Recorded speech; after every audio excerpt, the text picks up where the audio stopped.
semuanya. Assalamualaikum warahmatullahi wabarakatuh.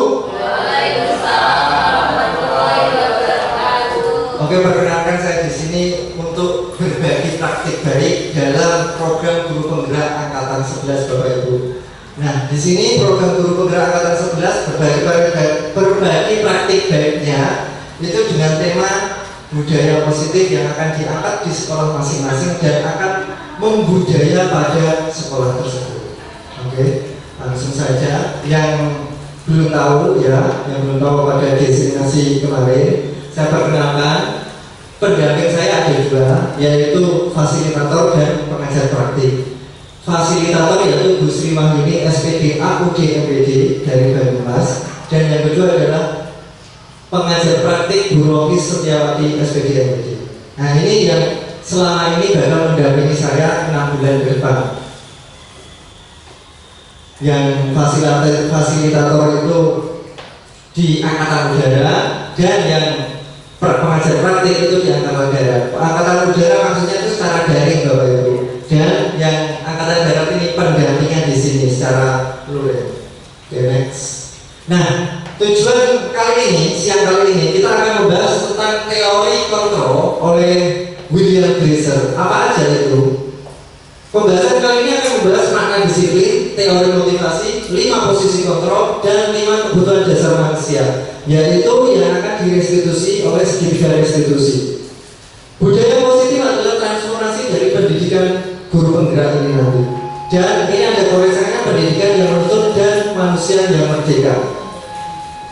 Makdam kita atau tolok ukur kita yaitu pada Ki Hajar Dewantara, Bapak Pendidikan kita, yaitu dengan tujuan pendidikan itu harus menuntun dan memerdekakan manusia, seperti yang disampaikan Pak Naryo pada apel pagi. Pendidikan dalam guru penggerak itu tidak mengacu pada teori tabula rasa, tapi kita di sini pada filosofi pemikiran Ki Hajar Dewantara itu menumbuhkan anak, hanya menuntun. Anak itu sudah ada kodratnya dari lahir. Ketika anak itu kita lihat bakatnya di olahraga, kita tebalkan bakatnya itu, kita tebalkan hal yang positif. Jika anak itu punya hal yang negatif, mungkin menyimpang atau mungkin unik atau berbeda dengan yang lainnya, kita kurangi aja kebiasaan-kebiasaan buruk itu. Jadi di sini bukan teori tabula rasa, tapi menebalkan bakat dan minat anak tersebut. Nah, kita di sini juga tidak bisa menginginkan tujuan kita atau karpe kita kepada orang lain, gitu. Anda tidak bisa mengontrol orang lain, hanya Anda yang bisa mengontrol diri Anda. Jadi setiap orang dari individu itu punya pemikirannya masing-masing. Jadi kita tidak bisa memaksakan persepsi kita, memaksakan tujuan kita, atau memaksakan kehendak kita kepada orang lain. Karena orang lain punya motivasi intrinsik sendiri atau motivasi internal. Dan semua perilaku itu mempunyai tujuan. Entah perilaku bekerja tujuannya apa, sekolah tujuannya apa. Nanti kita bahas di teori motivasi. Dan model berpikirnya kita nanti itu di program guru penggerak itu menang-menang. Gak ada menang kalah di sini. Semuanya menang-menang, semuanya benar, gitu. Semuanya benar. Karena pada dasarnya kita tidak bisa mengontrol orang lain. Kita hanya bisa mengontrol diri kita sendiri. Gitu. Intinya kita tidak boleh memaksakan kehendak kita. Gitu. Yang kedua, realitas kebutuhan kita berbeda. Kita berusaha mematuhi pandangan orang lain tentang dunia. Setiap orang memiliki gambarannya yang berbeda. Nah, di sini titik poinnya itu. Jika ada anak didik kita berbeda atau kita sebut unik, bukan nakal di sini Bu, tapi unik dan berbeda, itu kemungkinan besar 5 kebutuhan dasarnya tidak terpenuhi, yaitu bertahan hidup, penguasaan, kasih sayang, akan rasa diterima, dan kesenangan serta kebebasan. Nah, jika anak itu berbeda, jika anak itu, saya tidak katakan ini nakal ya, anak itu berbeda, itu biasanya 5 kebutuhan dasar ini tidak terpenuhi. Jadi, nanti kita bahas di slide selanjutnya. Terus 5 posisi kontrol. Mungkin Bapak Ibu di sini itu sudah menerapkannya, tapi tidak tahu. Mungkin ternyata kalau teori ini tak gitu. Oh, ini ternyata ada teorinya, ada Ada Bu. Ini dicetuskan oleh William Blazer, psikiater serta psikolog dari Amerika. Gitu. Untuk teori motivasi. Nah, penekanan kita di program guru penggerak ini yang nantinya dibebaskan ke sekolah kita itu harus punya motivasi secara intrinsik, menumbuhkan motivasi secara intrinsik, motivasi serta dari dirinya sendiri, tidak dari orang lain. Contohnya, anak didik itu sekolah ke SMP 3 Kudus, itu harus punya motivasi. Aku sekolah di SMP 3 Kudus harus belajar dengan tenang, harus belajar dengan senang, harus punya cita-cita setelah di SMP 3 Kudus. Kemudian kemana itu dia sudah punya motivasi sendiri, tidak hanya disuruh orang tuanya. Maksudnya itu orang sekolah, tidak hanya gara-gara uang saku. Mereka harus punya motivasi intrinsik. So intinya perubahan ini sangat besar Bapak Ibu, karena kita mengubah mindset, mengubah budaya yang sudah mengakar dari dulu, gitu. Jadi untuk saya dengar dari podcastnya Pak Nadiem Makarim dari awal-awal dia pelantikan di Kemendikbudristek, dia sendiri bilang ini nggak bisa 5 tahun karena perubahan ini, pembelajaran ini butuh proses, sama seperti yang dikatakan Pak Tris dulu. Perubahan atau pembelajaran atau belajar itu butuh proses dan jangka waktu 5 tahun itu Pak Nadiem sendiri yang bilang itu tidak bisa. Gitu, di podcastnya jadi produser. Mungkin Pak Sukri juga udah nonton podcastnya Pak Nadiem itu ya Pak ya. Oke, selanjutnya disiplin positif dan nilai-nilai kebijakan universal. Nilai-nilai kebijakan universal itu maksudnya nilai-nilai kebaikan Bu. Contohnya tanggung jawab, contohnya rasa disiplin, contohnya tidak berbohong, jujur. Itu disepakati secara universal di dunia. Makanya dikatakan nilai-nilai kebajikan secara universal. Selanjutnya, apakah makna disiplin itu? Ini menurut programnya Guru Penggerak, berdasarkan dari bahasa Latin yaitu disiplina, yang artinya belajar. Terus disiplin diri membuat orang menggali potensinya menuju sebuah tujuan apa yang dia hargai. Di titik inilah tujuan dari program Guru Penggerak itu. Kemudian, namun dalam budaya kita, makna kata disiplin telah berubah menjadi sesuatu yang dilakukan seseorang pada orang lain untuk mendapatkan kepatuhan. Kecenderungan umum adalah menghubungkan kata disiplin dengan ketidaknyamanan, bukan dengan apa yang kita hargai atau pencapaian satu tujuan yang mulia. Nah, di sini nanti menariknya Bu, di program Guru Penggerak itu kita itu nggak diperkenankan untuk menghukum dan tidak diperkenankan untuk ngasih hadiah atau ngasih reinforcement, penguatan atau pujian itu. Nanti ada caranya sendiri, gitu. Nanti kita terangkan. Nah, nilai-nilai kebijakan adalah sifat-sifat positif manusia yang merupakan tujuan mulia yang ingin dicapai setiap individu. Semua individu pasti punya tujuan mulia, punya rasa tanggung jawab, integritas, komitmen. Kita sebagai guru itu nilai universal yang disepakati secara global, secara dunia. Nilai-nilai tersebut bersifat universal dan lintas bahasa, suku, bangsa, agama maupun latar belakang. Selanjutnya, setiap perilaku dan perbuatan memiliki suatu tujuan. Dari Dr. William Blazer pada teori kontrol 1984. Dengan mengaitkan nilai-nilai kebajikan yang diyakini seseorang, maka motivasi intrinsiknya akan terbangun, sehingga menggerakkan motivasi dalam diri untuk menjabat tujuan mulia yang diinginkan dan goal. Ini titik poinnya, ini tujuannya, untuk meningkatkan motivasi intrinsik dari dalam siswa-siswi kita. Nilai-nilai kebajikan yang dicapai oleh setiap anak Indonesia kita kenal dengan profil pelajar Pancasila. Kita rapatkan lagi, yaitu dengan beriman, bertakwa pada Tuhan Yang Maha Esa dan berakhlak mulia, mandiri, bernalar kritis, berkebinekaan global, bergotong royong serta kreatif. Nah, sekarang saya tanya Bu, setuju atau tidak? Pertanyaannya itu aja. Jawabannya juga setuju atau tidak. Hukuman dapat mendisiplinkan anak. Setuju atau tidak juga? Enggak apa-apa. Setuju. Bu Yedi? Setuju. Bu Kiki? Enggak setuju. Bu Mufi? Setuju. Bu Rina? Bu Ida? Tidak. Pak Pujo setuju. Pak Tris tidak setuju. Oke, menarik sekali. 50 setuju, 50 tidak setuju. Iya, nanti kita bahas. Pemberian hukuman dengan hal positif seperti membaca atau membersihkan halaman sekolah dapat meningkatkan kedisiplinan anak. Setuju apa tidak? Setuju.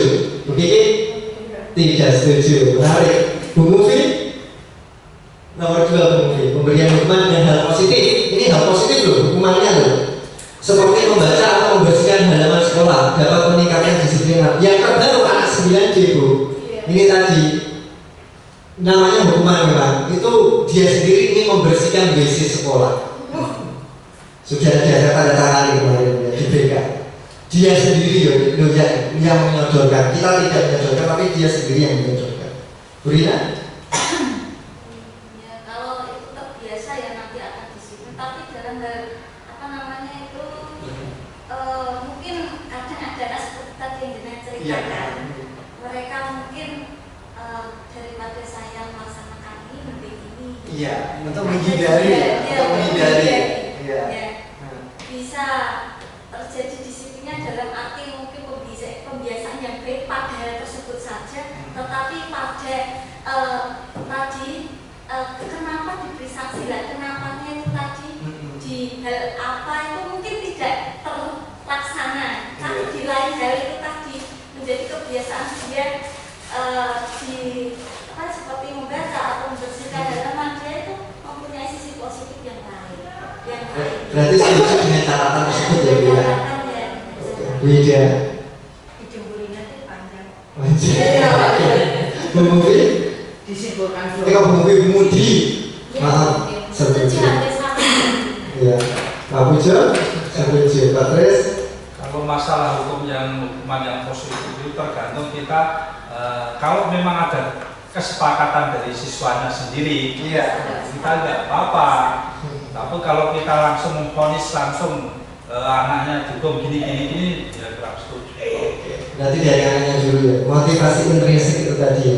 Oke, yang terakhir, memberi penghargaan dapat meningkatkan motivasi belajar anak. Nah, ini menarik lagi. Setuju atau tidak? Bu Edi, Bu Kiki. Iya. Gini aja sudah Setuju semua. Bu Mufi setuju. Ada yang tidak setuju? Mungkin beda. Setuju tidak? Beda. Ya, berapa setuju dan tidak setuju. Marah Bu. Aku deh. Intinya sama sih Pak. Bisa saja dia meningkatkan motivasi Pak karena hal itu dia mau menghindari sesuatu. Karena kadang-kadang teorinya seperti ini, kenyataannya itu tidak seperti teori. Kita mau teorinya seperti ini, rasanya tidak sama teori ini. Saya mengalami sendiri. Ketika kita mencoba memberikan ke anak ada kesepakatan kelas benar-benar tidak semudah yang pendidikan guru penggerak itu kan. Iya. Seperti yang dikatakan Pak Nadiem Makarim, karena kita sudah mengakar kebudayaan kita. Kebudayaan kita sudah mengakar, gitu aja. Sudah membudaya, sudah ada culture-nya seperti itu. Jadi mengubah paradigma pendidikan ini butuh proses, dan itu enggak hanya 5 tahun. Ini Pak Nadiem sendiri yang bilang.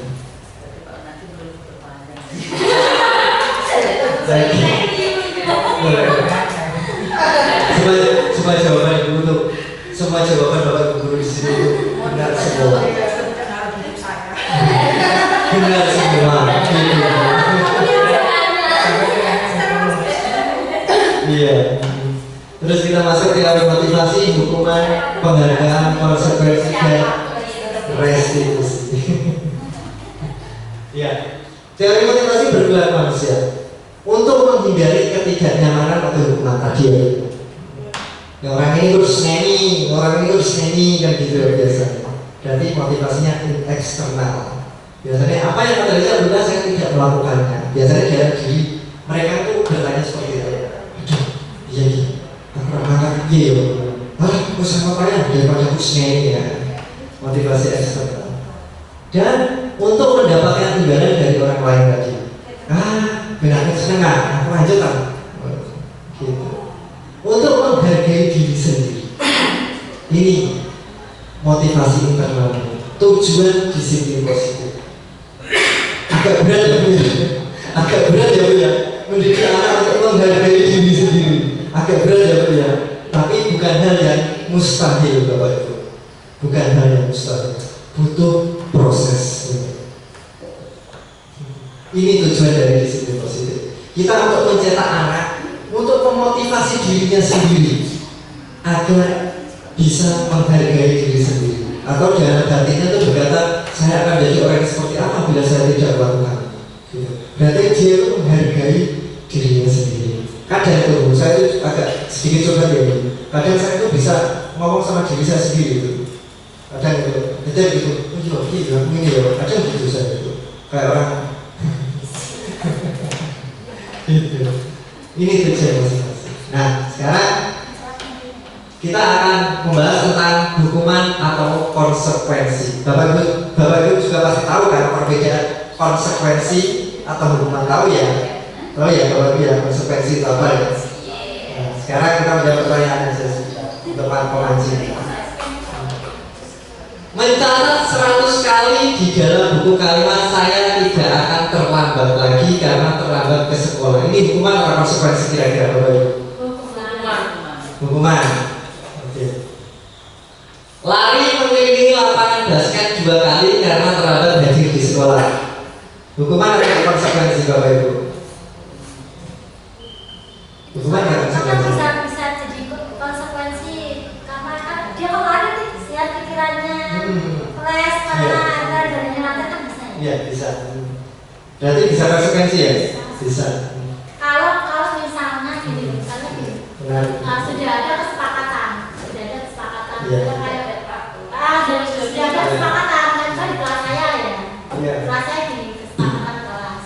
Kamu kalau nggak piket hindari 5.000, ya kan hindari 5.000. Tapi itu hasil kesepakatan. Jadi dia itu mungkin bisa dikatakan hukuman, tapi juga bisa dikatakan itu konsekuensi. Konsekuensi karena dia tidak tertib, karena dia tidak melaksanakan apa yang sudah menjadi peraturan sekolah, peraturan kelas. Tergantung based on the situation. Oke. Murid diminta untuk push up 15 kali karena tidak menggunakan masker ke sekolah. Hukuman apa konsekuensi? Hukuman. Menggantikan kertas tugas teman yang telah dicoret-coret. Konsekuensi. Membersihkan tumpahan air di meja tulis karena tersenggol pada saat belajar. Konsekuensi. Murid disuruh untuk mengenakan sepatu seharian di sekolah murid disuruh untuk mengenakan sepatu seharian di sekolah karena tidak mengenakan sepatu hitam. Hukuman konsekuensi. Lari mengelilingi lapangan basket 2 kali karena terlambat 10 menit untuk pelajaran PJOK. Konsekuensi. Kita lihat jawabnya. Hampir semuanya benar Bapak Ibu. Berarti Bapak Ibu semua sudah menjalankan sebenarnya ya, sudah menjalankan teori William James dari program guru Bapak. Kenapa kok di sini kok konsekuensi? Karena ini memang pelajaran PJOK gitu loh, seperti yang dikatakan Bu Mudi tadi gitu. Memang pelajaran PJOK supaya badannya itu sehat. Kecuali beda lagi kalau pelajaran bahasa Inggris, orang gara PR langsung disuruh lari keliling sekolah. Nah itu hukuman, bukan konsekuensi. Ini sudah benar. Murid suruh untuk mengerjakan sepatu, ini hukuman. Oke lanjut. Perbedaan hukuman dan konsekuensi di sini adalah sesuatu yang menyakitkan harus terjadi. Konsekuensi sesuatu yang harus terjadi karena tindakannya tersebut. Gitu. Membuat anak sakit fisik maupun hati untuk jangka waktu yang lama. Nah ini yang dikhawatirkan oleh kita di PGB. Mungkin Bu Kiki juga bisa menjelaskan tentang seringnya ya. Di PGB kadang itu anak itu dikasih hukuman. Kita tidak merasa, tapi anak itu jeda sampai nanti lama banget jedanya gitu. Dia itu bisa memendam dendam anak itu bro. Gitu. Begitu ya Bu Kiki ya? Mungkin ya. Betul.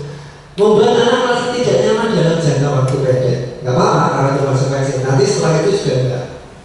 Terus anak membenci kedisiplinan. Nah ini yang tidak kita harapkan. Kita kasih hukuman, anak malah tambah gaji juga jadi. malah tambah gaji. Bu gitu. Anak itu di tempat saya itu inisialnya M itu, saya kasih hukuman itu semakin menjadi-jadi sekarang yang anaknya itu. Semakin menjadi-jadi. Saya sudah ketemu bapak yang punya kemarin. Terus anak menghargai nilai-nilai disiplin diri. Terus paksaan dan ini stimulus itu rangsangan. Stimulus itu rangsangan di sini. Kenapa kok kamu melakukan seperti ini sih? Kamu tahu nggak konsekuensinya itu apa? Gitu. Kalau ini kan paksaan sendiri. Pernah lebu kelas ya? Ayo, yang 100. Contohnya gitu. Itu secara paksaan. Sesuatu kata kadang dua ada yang seperti itu. Apalagi kalau kita nanya fisik, jangan ya Bapak Ibu. Kalau nanya fisik, ada anak ingat sampai lama banget sampai nanti tumbuh dewasa. Gitu. Jadi trauma sendiri bagi anak tersebut. Konsep diri yang buruk, konsep diri yang baik. Anak belajar untuk menyembunyikan kesalahan. Nah, di sini, di titik ini, anak belajar untuk menyembunyikan kesalahan. Itu contohnya dia terlambat ke sekolah. Berkata jujur, tetap dihukum. Dia bakal besoknya dia terlambat, pasti dia berbohong. Contoh, Pak, Pak, saya terlambat ke sekolah gitu. Loh kenapa terlambat? Saya kesiangan Pak, gini, gara-gara saya rumah saya itu, saya itu udah gedung Pak, udah jutaan gini. Kan gitu biasanya itu gitu. Orang alasan, cepat pulang, kamu pusat 100, kan besok pajak lebar kalau bapak yang parah ya. Pusat sampai 100 kali, sekojam sampai 7.000 kali, contoh. Ya, anak itu jadi aku loh jujur ini mau, izin dikenek. Kadang itu ngono, aku loh ngomong jujur ini, aku loh jadi hukum. Iya tahu. Kadang tuh apa dia berpikir jajal dia kena ngomong, so kamu jajal deh. Ada itu gitu, mau tidur keganggu tetangganya sampai dan tidur itu mengganggu dan itu harus dimaklumi seperti itu. Nah, kalau itu kita teruskan, kejujuran dia nggak kita hargai ya Bapak Ibu ya. Nanti besoknya dia akan berbohong. Contoh terlambat, ini terjadi lagi Bu di anak saya 9D itu, yang inisialnya M itu. Inisialnya M itu. Ya. Tahu ya, mungkin kita tahu ya orangnya.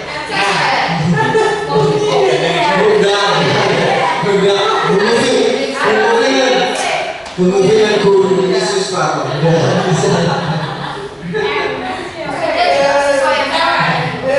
Saya sendiri, yang sekarang. Nah,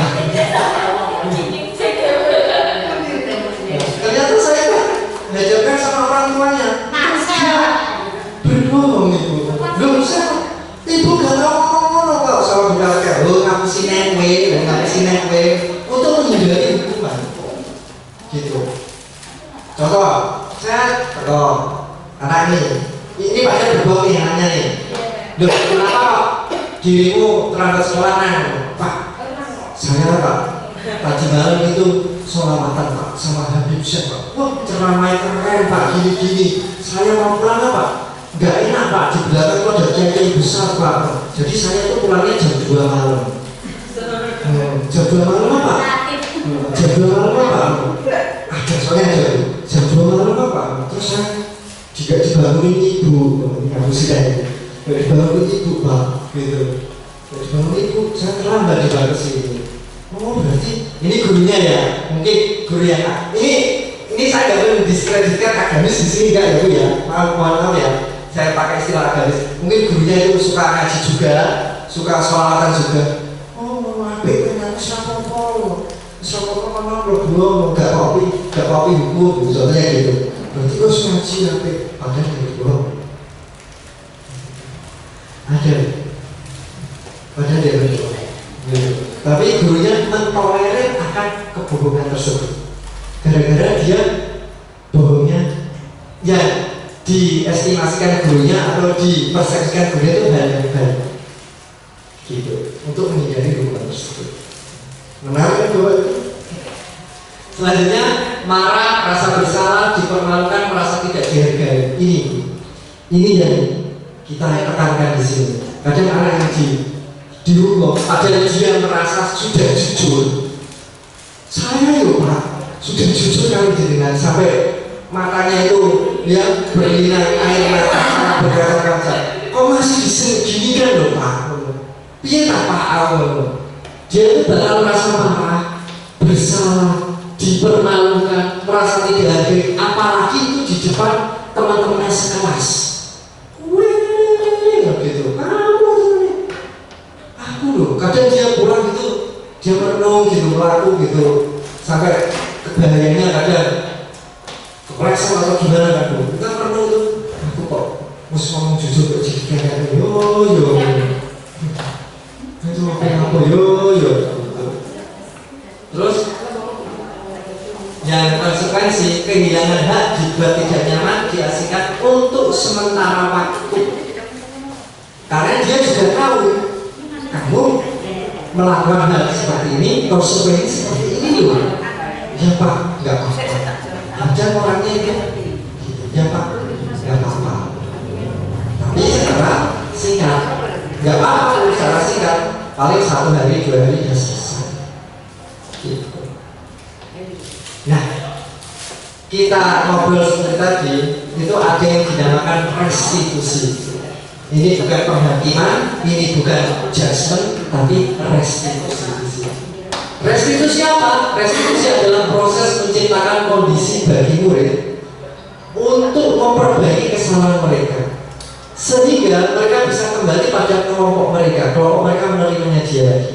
Jadi dia nggak merasa insecure, dia nggak merasa bersalah, dia nggak merasa malu lagi. Teman-temannya juga menerimanya lagi dengan tindakan konsekuensi yang sudah dia jalankan, dengan karakter yang lebih kuat. Dengan karakter yang lebih kuat. Restitusi juga merupakan proses kolaboratif dengan mengajarkan murid untuk mencari solusi untuk masalah mereka. Seperti yang saya jelaskan tadi. Kamu loh seperti ini, konsekuensinya sepira. Oh, ya Pak, saya sudah tahu. Jadi guru sama murid itu punya kolaborasi. Pendekatan murid ini, guru sama murid itu punya kolaborasi. Jadi kita tuh nggak memaksa si murid untuk melakukan seperti ini, enggak. Gitu. Ini seperti kita minta pertimbangan murid. Jangan membantu murid berpikir tentang orang seperti apa yang mereka inginkan dan bagaimana mereka harus memperlakukan orang lain. Ini tujuan restitusi. Dalam sih kata-kata ini dari William Gosen, dalam banget sih menurut saya begitu. Bagaimana mereka harus memperlakukan orang lain, bagaimana dia mencapai tujuan di hidup. Ciri-ciri restitusi bukan untuk menebus kesalahan, namun untuk belajar dari kesalahan tersebut, memperbaiki hubungan, tawaran, bukan paksakan seperti yang saya tadi, untuk menawarkan, bukan memaksa. Restitusi menuntut untuk melihat ke dalam diri mereka di sini, dalam diri mereka, juga dalam diri guru yang memperoleh. Restitusi mencari kebutuhan dasar yang mendasari akan tindakan. Restitusi juga adalah cara yang paling baik. Restitusi fokus pada karakter, bukan tindakannya. Karakter anak yang ada di bentuk. Restitusi fokus pada solusi, bukan penghakiman. Restitusi mengembalikan murid yang berdosa pada kelompoknya. Kadang ada bu, yang namanya bocah sing berarti seneni gurunya di hadapan teman-temannya semua. Dia itu insecure-nya, malunya itu sampai beberapa bulan itu ada, gitu. Dan teman-temannya juga, wah, kebersihan Pak Wira merasa oke. Nah dia tambah insecure mana? Temannya juga membuat dia itu entry gitu.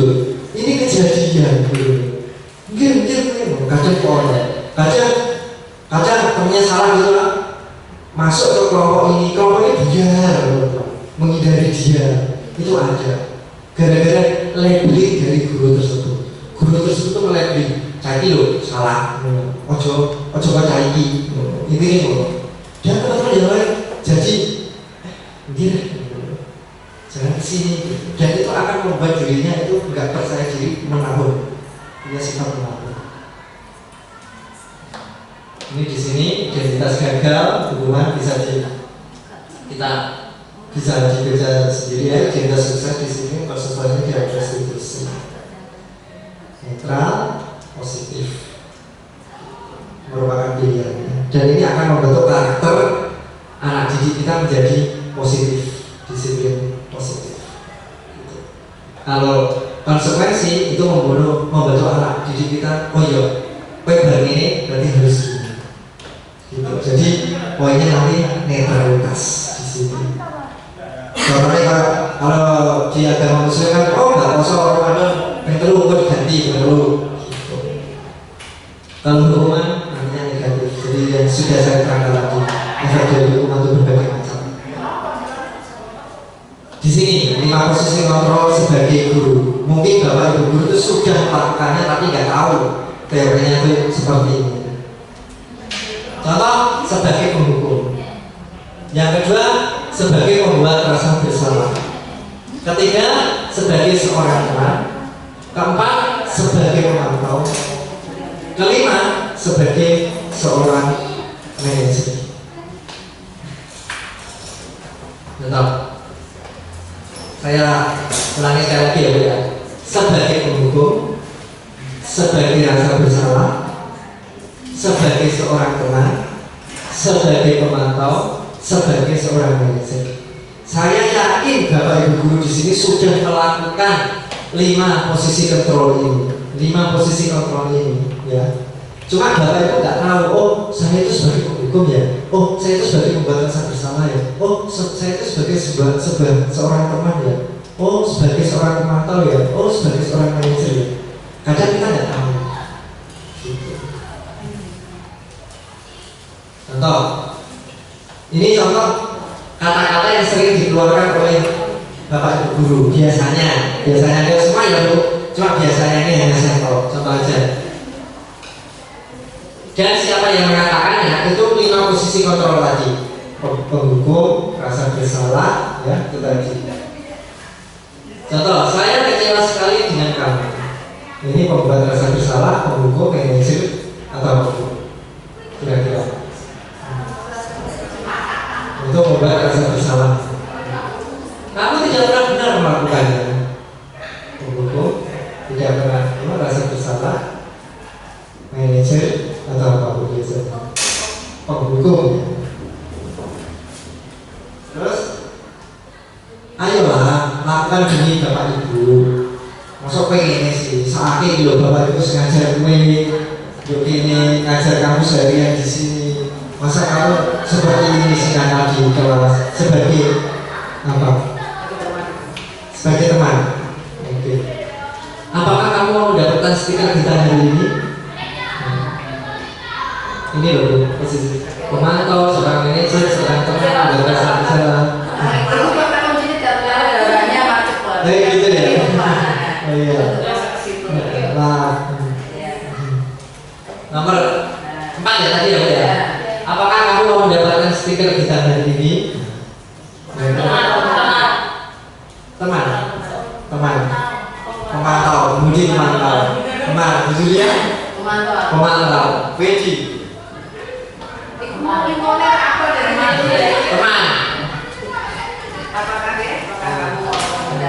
Ini tuh biasa dikatakan oleh guru-guru. Sampelnya seperti ini, kata-kata yang biasa sering dilakukan Bapak Ibu. Terus bagaimana kamu bisa menyelesaikan masalah hari ini? Manajer. Terus teman berarti teman, pemantau ya, berarti pemantau. Manajer ya.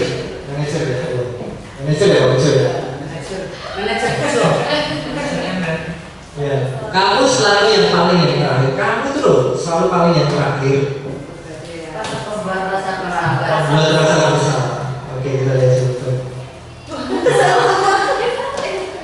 Ini menurut teorinya William James. Rasa penghukum, teman, pemantau, manajer, penghukum. Gak ada kamu loh selalu yang terakhir. Menurut saya seperti kita. Jadi anak itu, waktu saya ini kok, saya itu bisa mengerjakan soal ini dalam waktu segini. Gak apa-apa Bu. Gitu. Kalau anak penghukum itu mana Pak? ya labeling dihukum di labeling gitu. 5 posisi kontrol itu. Kadang itu labeling apa gitu. Sebenarnya tidak nyaman sebagai anak gitu. Kadang memang nggak semua anak itu bisa menerima itu. Kita hanya di sini tujuannya menuntut anak, membesarkan anak itu aja. Terus sini loh, identitas gagal, identitas berhasil sukses, identitas kontrol dirinya, ini semua. Nanti mintanya Iya. Boleh, nanti saya share materinya. Bebas. Nanti saya share materinya. Iya. Nanti saya share materinya, nggak apa-apa. Nah, ini masuk ke 5 kebutuhan dasar manusia. Itu tadi. Seluruh tindakan manusia itu memiliki tujuan tertentu. Semua yang kita lakukan adalah usaha terbaik kita untuk mendapatkan apa yang kita inginkan. Ketika kita mendapatkan apa yang kita inginkan, sebetulnya saat itu kita sedang memenuhi satu atau lebih dari satu kebutuhan dasar, yaitu kebutuhan untuk bertahan hidup, kasih sayang dan rasa diterima, penguasaan, kebebasan, kesenangan. Ini bukan hanya anak murid saja. Saya juga butuh ini. Saya juga butuh dicintai. Saya butuh dikasih sayangi. Saya juga butuh penguasaan atau power. Saya butuh kebebasan berpikir. Saya butuh kesenangan. Saya juga butuh untuk bertahan hidup. Gitu. Saya juga punya hak untuk hidup. Gitu. Nah, pembatasan itu ya nanti kita agak kesampingkan. Kita nggak usah membatasi anak-anak itu. Ketika seorang murid melakukan suatu perbuatan yang bertentangan ya dengan nilai-nilai kebajikan atau melanggar peraturan, hal ini sebenarnya dikarenakan mereka gagal memenuhi kebutuhan dasar mereka atau kebutuhan dasar mereka salah satunya itu nggak terpenuhi. Contoh yang kita labeli anak itu nakal, mohon maaf, di guru penggerak itu nggak boleh mengatakan nakal, berbeda, gitu aja. Labeling nakal itu pasti di rumah, itu dia entah untuk kebutuhan bertahan diri yang enggak, entah kasih sayangnya itu kurang, entah penguasaan itu dia lampiaskan di sini. Dia itu terbentuk oleh lingkungannya, Bapak Ibu. Sama seperti anak 9D, ternyata dia kurang kasih sayang di rumah. Gitu. Ibunya sampai nangis di BK saya kasih tahu, Bu, si langsung sebut namanya aja ya, Bu, si Marcel itu gitu. Marcelino, Bu, tahu Marcel, Bu? Iya, Marcelino. Itu anak saya, Bu, sekarang, Bu. Sekarang prosesnya udah baik, Bu. Kemarin saya tanya Bu Zainal, Bu, gimana Marcel? Wah, kok Pak? Saya kaget kok Pak. Orang nulis lagu ini. Wah, berarti hasil saya berhasil gitu. Hasil saya berhasil gitu. Soalnya Marcel itu cakap, Bu. Mohon maaf ya, saya share di sini juga nggak apa-apa sih ini diseminasi. Itu kemarin tuh dia tuh curhat ke saya, tuh sambil nangis-nangis tuh. Curhat ke saya sambil nangis-nangis. Gitu. Sampai ibunya bingung. Marcel bilang, itu masalahnya segitunya Pak. Iya. Saya loh gak pernah Marcel itu bilang ke saya sampai segitunya. Loh sama jenengan kok seterbuka itu Pak. Ibunya malah nangis gitu. Malah tangis-tangis sama bukan nikah itu kemarin itu. Ini Pak, saya itu salah Pak. Aku salah Pak. Aku salah baru gini. Kok malah tangis-tangis lagi itu baru ibunya si Marcel. Tolong ya Bu ya. Tolong Marcel gitu. Sekarang udah berlangsung baik. Memang kita tidak bisa membentuk karakter sesuatu semudah membalikkan telapak tangan kita. Enggak. Tapi memang butuh proses Pak Tris. Pak Tris itu udah guru senior sekali sih. Tahu itu proses Pak. Proses jadi kakak.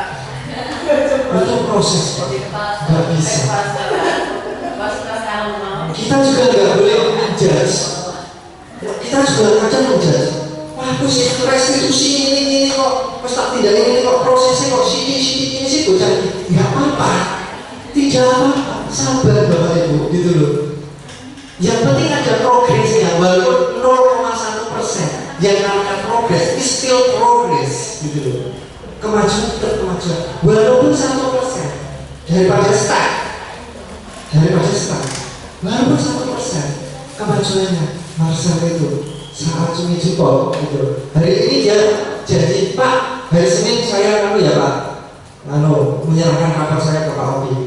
Itu Bu dulu, sebelum saya restitusi ya itu. Wah, saya rapor ini bubarnya kapan? Besok Pak, karena besok ya, besoknya lagi. Saya rapor lupa Pak. Bagaimana? Kok lupa? Besok ya, besok saya sekarang baru kembalikan. Hanya Marcel Bapak Ibu, gitu. Gimana? Dan ini dia bisa memegang kata-katanya. Saya kaget, Opi, nih rapor saya Pak. Kamu nggak lupa? Enggak Pak, saya nggak lupa. Wah, berprogres kan? Dan itu sebagai kebahagiaan. Memang titik kebahagiaan seseorang itu berbeda-beda. Tapi dalam diri saya, ya Gusti, kok aku kok merasa bahagia ya di sini, kok seneng ya, masa kok mau progres ya gitu. Padahal itu orang lain loh sebenarnya. Tapi kok saya itu menikmati kebahagiaan atas progresnya masa itu tadi. Gimana menguji pendapatnya? Paksa 7 sampai 8 dulu. Di kelas itu sama dengan kelas 8 ya? Saya sebenarnya nggak wali kelasnya, memang dia dari kelas 7 kan ngajar ya Pak, ngajar itu memang sebenarnya tuh kreatif membuat alasan. Kreatif membuat alasan ya? Membuat alasan. Iya. Yang tak terpikirkan itu tidak iso. Ya itu tadi. Terus dia ini gini, tapi aduh maaf, saya bisa diulangi lagi. Iya. Iya. Terlalu Iya. maaf, Iya. tapi dia mesti maaf. Iya. Iya.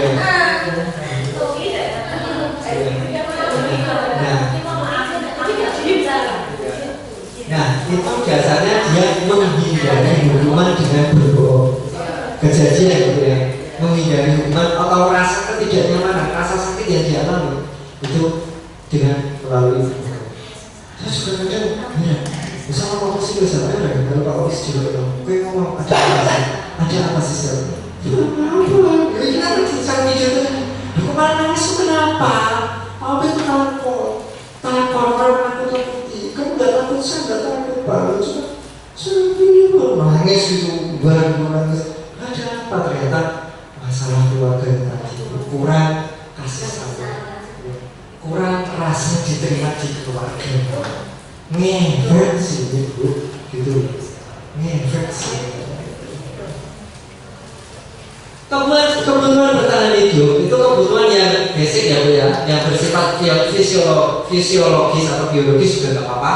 Untuk bertahan misalnya kesehatan, rumah, makan, dan kebutuhan biologis yang juga dari reproduksi termasuk kebutuhan untuk tetap bertahan hidup ya. Biologis ya Bu, biologis untuk proses reproduksi. Di sini nggak usah kita bahas jalan ya. Ya, ini kebutuhan dasar manusia. Kita nggak bisa lepas dari kodrat alam dan kodrat zaman. Yang namanya kebutuhan manusia. Kalau kebutuhan biologisnya nggak terpenuhi, maka aneh-aneh manusia itu dulu. Aneh-aneh atau unik berbeda. Perilakunya itu berbeda ketika kebutuhan biologisnya itu nggak terpenuhi. Mungkin Bu Kiki bisa menjelaskan lebih sebagai konseling di sini ya Bu ya. Itu berefek loh ternyata loh. Ada penelitiannya Bu.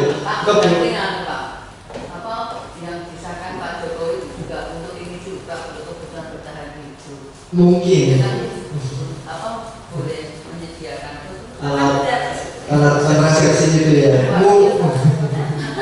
Mungkin ya Bu ya. Saya kan melihatnya di headline-nya. Saya tidak tahu teknisnya gimana. Ya teknisnya gimana, atas dasar apa, perlunya gimana. Saya belum mempelajari hal tersebut Bapak Ibu. Cuma mungkin atas dasar ini ya Bu. Mungkin ya kita mungkin saja ya. Karena itu kebijakan dari menterinya. Lanjut Bu, kasih sayang dan rasa diterima itu tadi ya. Soal kasih yang tadi ya panjang kali lebar itu intinya di sini aja. Kebutuhan itu disayangi, diterima, meliputi akan kebutuhan dan koneksi sosial, termasuk nanti dikucilkan teman-temannya, dikucilkan oleh lingkungannya gitu. Kalau dia orang itu dikucilkan dari temannya, dia dikucilkan oleh lingkungannya. Pertama beberapa efeknya ya. Anak ini pendendam anak yang pendendam sama orang yang mengucilkannya. Padahal anak ini nggak tahu kenapa dia dikucilkan gitu. Karena apa? Ya kembali tadi kita nggak bisa memaksakan pikiran kita untuk diterima pikiran orang lain gitu loh. Yang bisa mengontrol kita ya diri kita sendiri gitu loh. Setuju. Gitu loh Bu. Dirinya itu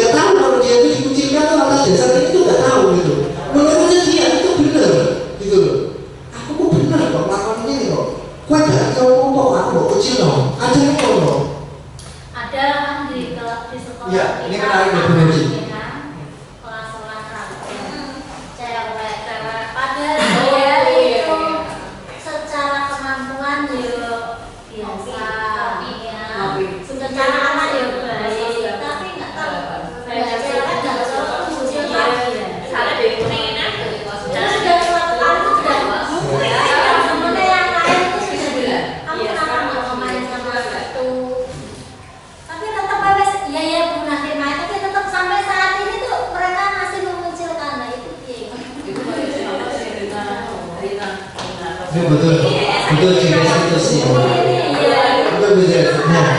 Nah, inilah tugas kita sebagai bapak ibu guru di sini. Berat ya? Enggak berat. Nanti juga bisa enggak berat. Karena memang tugas kita sebagai guru seperti itu ya, Bu ya. Sebagai pendidik, sebagai penonton, sebagai pembelajar. Mendidik sekolah. Siap sedia selalu. Iya. Karena dia ya Bu, dia juga pasti saya nggak tahu Pak, saya nggak tahu Bu. Dia juga karena dia merasa nggak melakukan kesalahan apa-apa dan dia itu merasa ya biasa-biasa aja. Iya. Temannya itu mengucilkan. Karena memang hal seperti itu sudah mengakar, sudah membudaya Bu dalam kehidupan kita. Dan paradigma ini memang butuh proses yang lama. Karena kita mengubah mindset, mengubah budaya kita nanti, mengubah hal yang sudah mendarah daging, perlu proses yang lama memang, gitu. Jadi kita itu ya wis lah, wajib pikirannya untuk kita nggak boleh memaksakan kehendak kita pada orang lain. Gitu. Ya memang aku bener kok ini. Kalau menganggapkan aku ya bener kok ini kok, jadi nggak ketemu nanti. Nah itulah nanti terjadi perpecahan. Itu yang menyebabkan karena ada yang mengompori sehingga mereka lemah ikut ke kita, jadi membentuk sebuah grup. Iya. Mereka sendiri tidak ada masalah, itu masalah satu orang karena kuat, Iya. orang kuat mengibat Iya. dan itu sebetulnya di Restitusi. Nah itu penyakit. Tidak siswa semuanya. Perlu diris.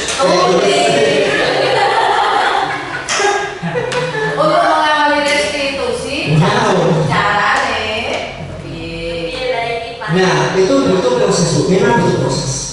Nggak bisa kita membalikan keadaan seperti membalikan sebelah telapak, nggak bisa. Untuk kesadaran.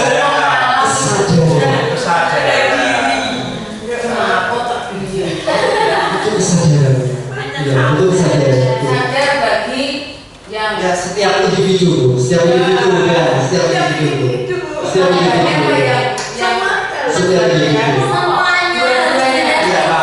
Ketiga sekarang perlu Ya makanya ada segitiga nih. Pembahasan kita nanti sampai ke sana. Namanya segitiga restitusi nanti. Pembahasan kita sampai ke sana. Menarik sekali ya. Makanya pihak ketiga itu harus ada. Yang ketiga kan kalau ya percuma. Iya.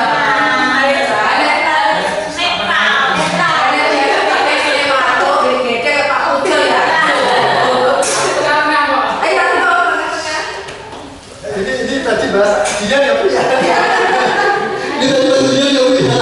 Anak-anak kamu ya punya dikucilkan.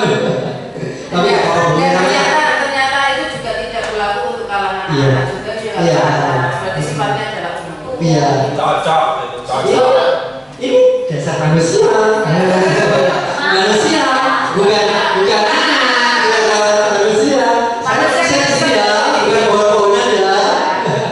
Betul, manusia itu kecil dan besar. Oh iya.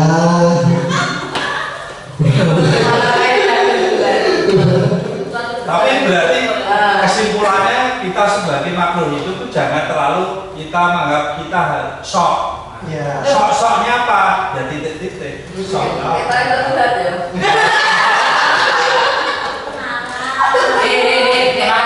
Kalau makanya diseminasi seperti ini. Kita jangan terus seperti ini ya Bu ya.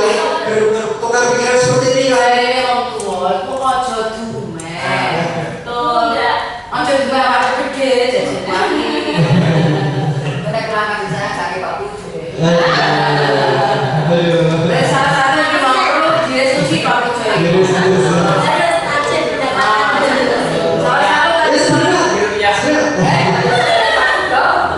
Karena meskipun dulu bis juga.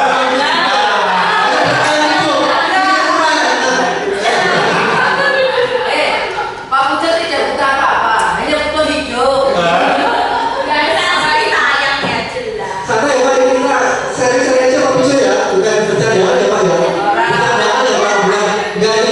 kalian ini bukan ini cuma bercandaan aja ya. Untuk sharing-sharing aja. Itu sebenarnya itu lanjut lagi ya kita sedikit ya. Kalau ada ngomong aja dulu matematika di sini. Saya tuh percaya Bu, sudut atau bangun yang paling kuat di antara bangun-bangun lainnya itu segitiga.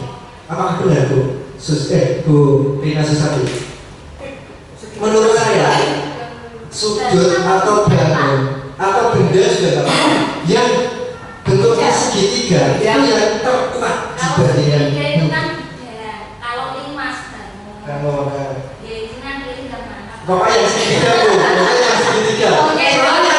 Soalnya di berbagai aspek kehidupan, entah itu bangunan, entah itu strata sosial, entah itu apa namanya itu birokrat, itu tuh ada segitiganya Bu. Entah cara agama, ada segitiganya Bu agama itu.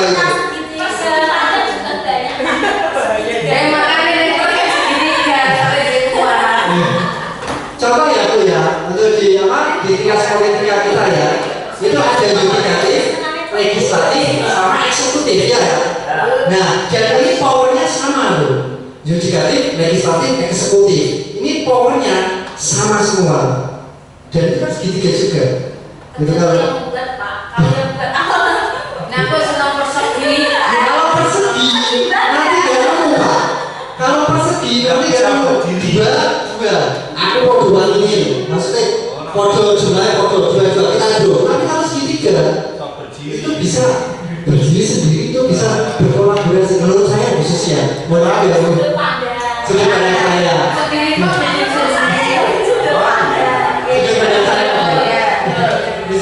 lanjut Bu, penguasaan. Nah kebetulan atas pengakuan atau kemampuan. Nah ini penguasaan, kebetulan atas pengakuan. Kebutuhan ini berhubungan dengan kekuatan atau mencapai sesuatu kompetensi menjadi terampil, diakui atas prestasinya atau keterampilan kita didengar dan memiliki rasa harga diri. Kebutuhan ini meliputi keinginan untuk dianggap berharga, bisa membuat perbedaan, bisa membuat pencapaian, kompeten, diakui, dihormati. Ini meliputi self esteem. Ini tesis teman saya yang membahas self esteem dan keinginan untuk meninggalkan pengaruh. Anak-anak yang memiliki kebutuhan dasar akan penguasaan yang tinggi biasanya ingin selalu menjadi pemimpin. Mereka juga suka mengamati sebelum mencoba hal baru dan merasa kecewa bila melakukan kesalahan. Mereka juga biasanya merapi, sistematik dan ingin selalu mencapai yang terbaik. Nah, seperti ini tuh. Untuk kasus seperti ini, kalau nggak tercapai, juga nanti kadang anak itu melakukan hal yang menyimpang. Kalau nggak tercapai, kan? Itu kadang dia melakukan hal yang menyimpang atau berbeda dari. Terus yang selanjutnya kebebasan. Kebutuhan akan pilihan. Yaitu kebutuhan untuk bebas adalah kebutuhan kemandirian, otonomi, memiliki pilihan dan mampu mengendalikan arah hidup seseorang. Anak-anak yang punya kebebasan yang tinggi menginginkan pilihan. Mereka perlu banyak bergerak, suka mencoba-coba, tidak selalu terpengaruh dengan orang dan senang mencoba hal yang baru dan menarik. Ini mungkin seperti saya. Saya itu suka perbedaan.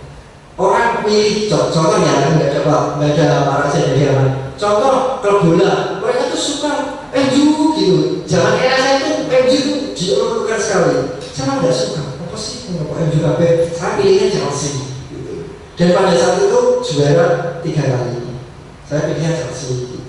Saya suka hal baru. Seperti guru penggerak, program guru penggerak itu hal baru bagi saya. Dan saya sangat menikmatinya kalau itu mengimbaskan pada bapak ibu semua di sini. Gitu. Ini positif ya Bu ya, bukan kemana-mana. Nah, ini kita masuk segitiga restitusi. Oke, segitiga restitusi di sini adalah validasi kebutuhan, menanyakan keyakinan, menstabilkan identitas. Apa itu Pak? Menanyakan keyakinan, validasi kebutuhan, menstabilkan identitas. Mungkin kalau nggak ada contohnya kita nggak bisa terangkan lebih. Sebentar. Nilai-nilai apa yang disepakati, kamu tentu punya alasan mengapa kamu melakukan hal seperti itu, adakah cara yang lebih efektif daripada hal yang kebutuhan. Ini restitusi untuk validasi kebutuhan. Biasanya kata-kata Bapak Ibu seperti ini, atau programnya, atau ucapannya seperti ini. Kamu tentu punya alasan mengapa melakukan hal seperti itu. Gitu. Ya seperti tadi, contohnya tadi karena saya sudah merasa oposisi, oposisi, dia ngomong, saya juga kaget sampai hal sepribadi itu dia ngomong ke saya.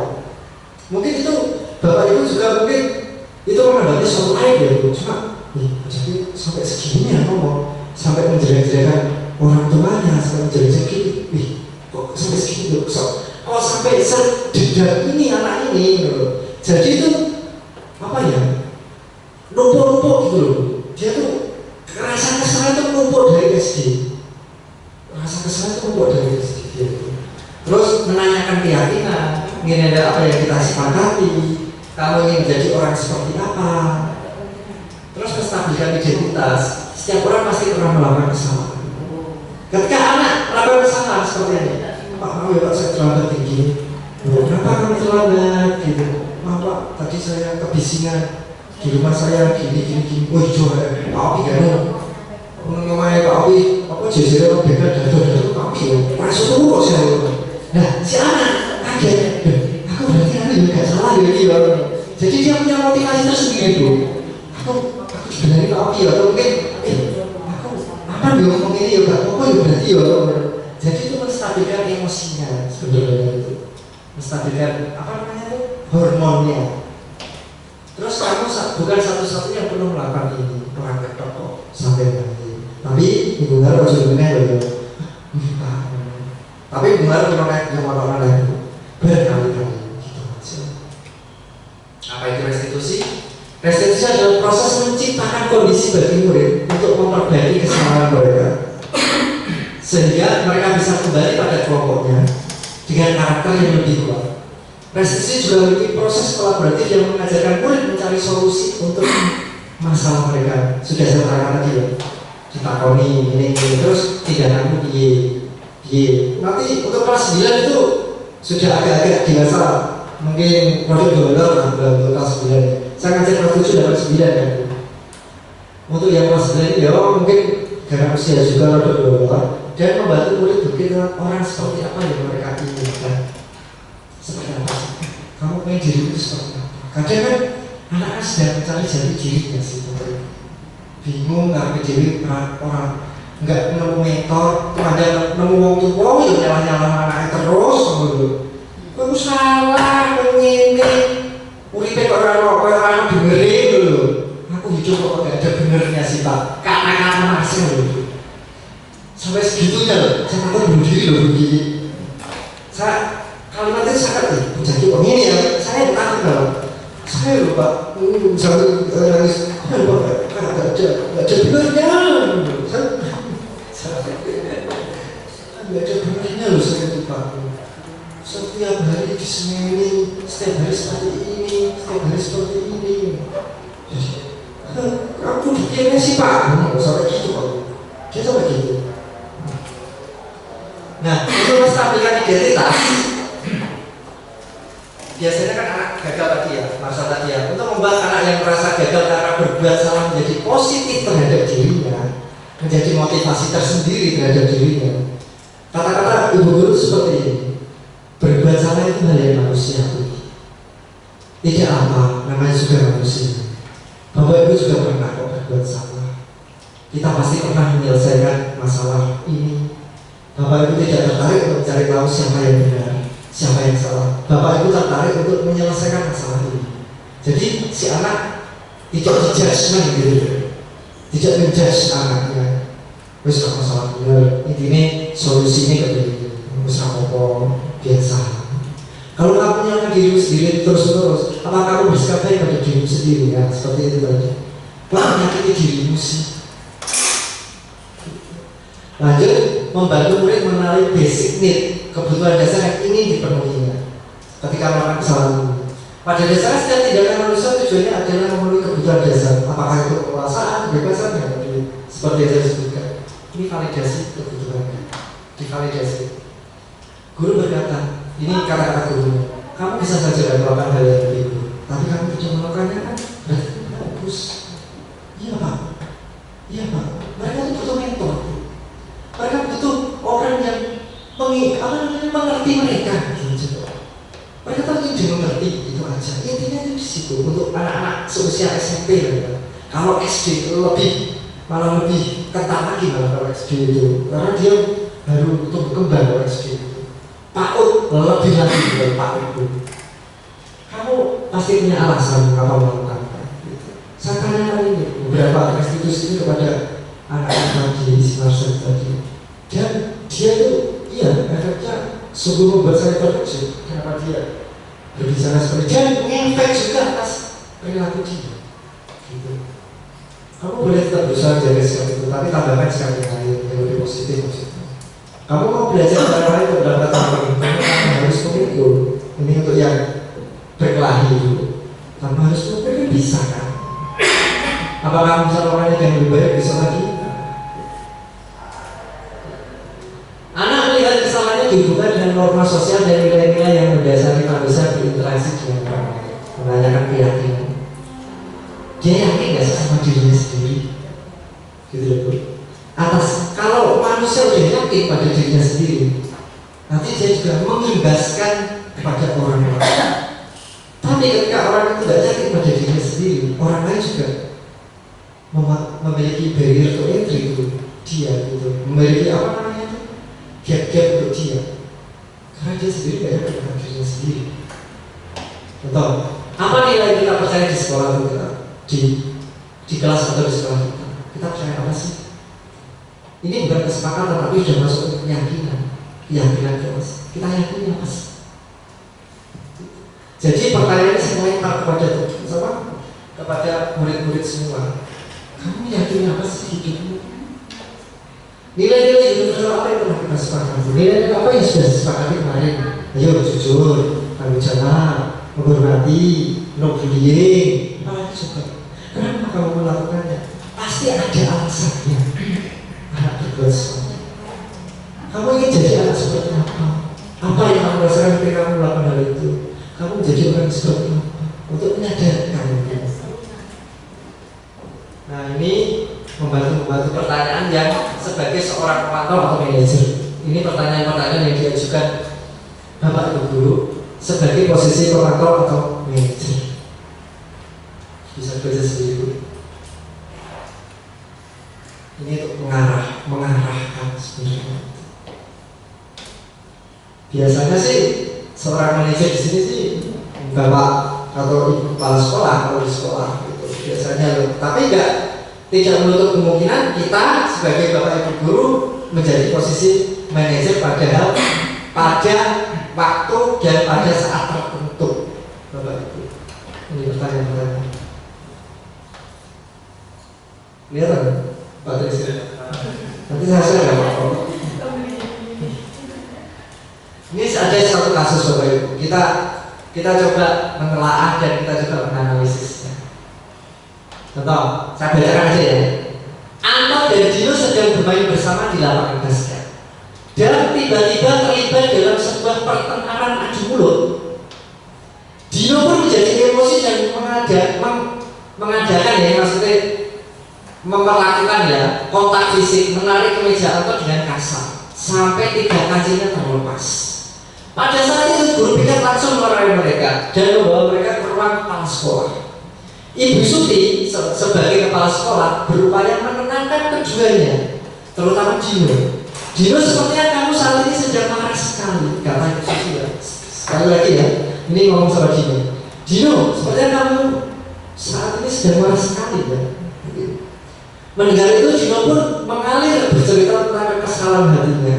Ibu Suti pun melanjutkan bahwa membuat kesalahan adalah hal yang manusiawi dan bahwa mempertahankan diri adalah hal yang penting. Ini maksudnya itu meredam emosinya Dino. Kenapa? Emosinya Dino.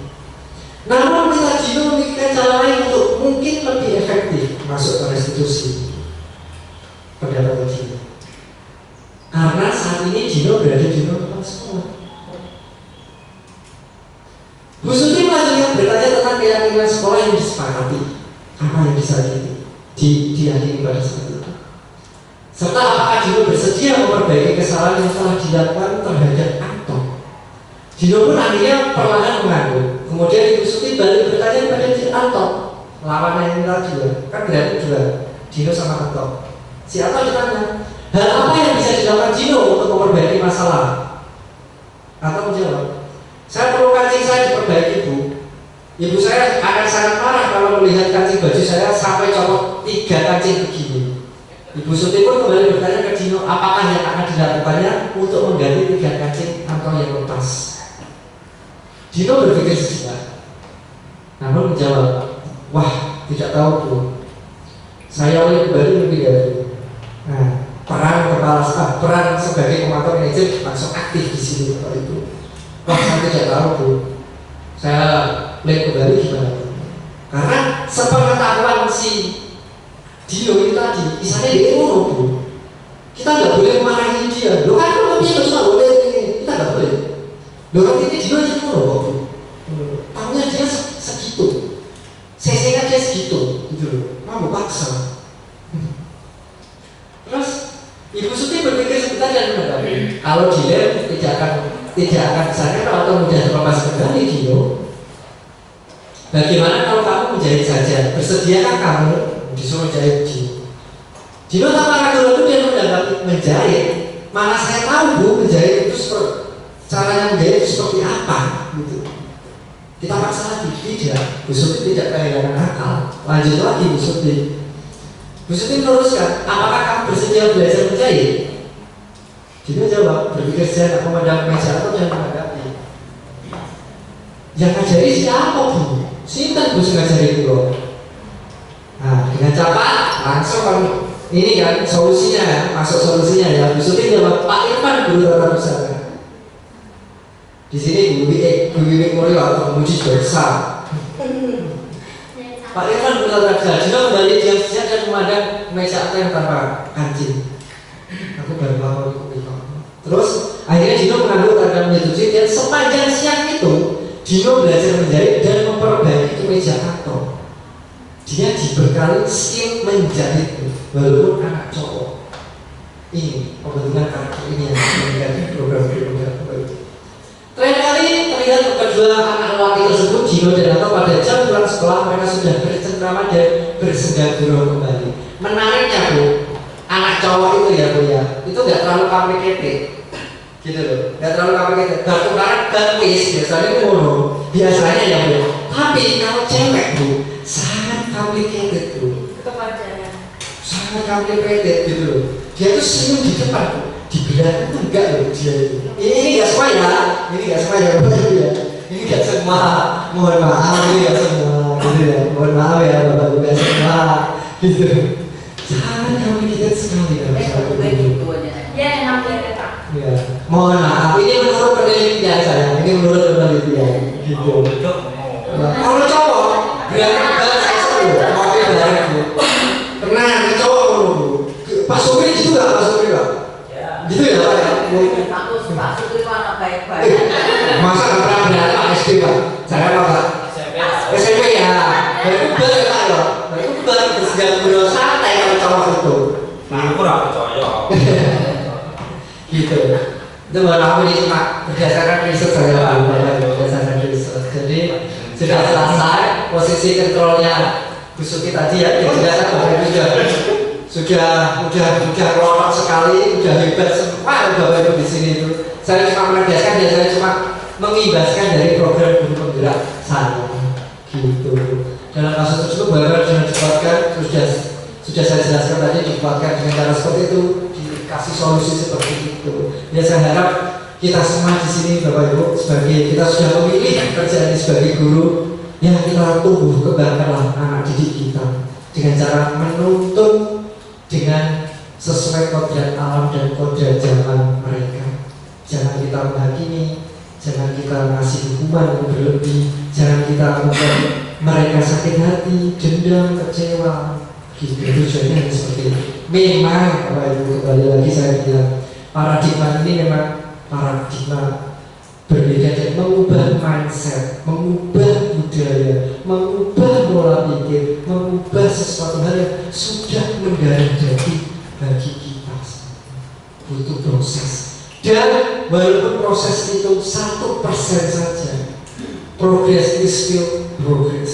Sudah baik, itu berproses. Semoga Bapak Ibu di sini selalu bahagia dalam mendidik anak. anak didiknya di SMP kayak gitu, dia bahagia selalu juga di rumahnya dengan itu tadi kebutuhan dasar manusia semuanya terpenuhi, lima-limanya menurut teorinya William Fraser. Dan saya akhiri, dan kurang lebihnya saya mohon maaf atas ini Bu, jawabannya kalau kurang berkenan, atau mungkin kata-kata saya yang kurang berkenan tadi, atau mungkin kata-kata saya yang kurang sopan, atau mungkin ini tadi ada kata-kata saya yang agak menyindir menurut Bapak Ibu, tapi saya tidak menyindir sama sekali. Ya, mohon maaf ya Bapak Ibu, mohon dimaafkan ya. Saya tutup acara kali ini. Sekian dan wassalamualaikum warahmatullahi wabarakatuh. Waalaikumsalam.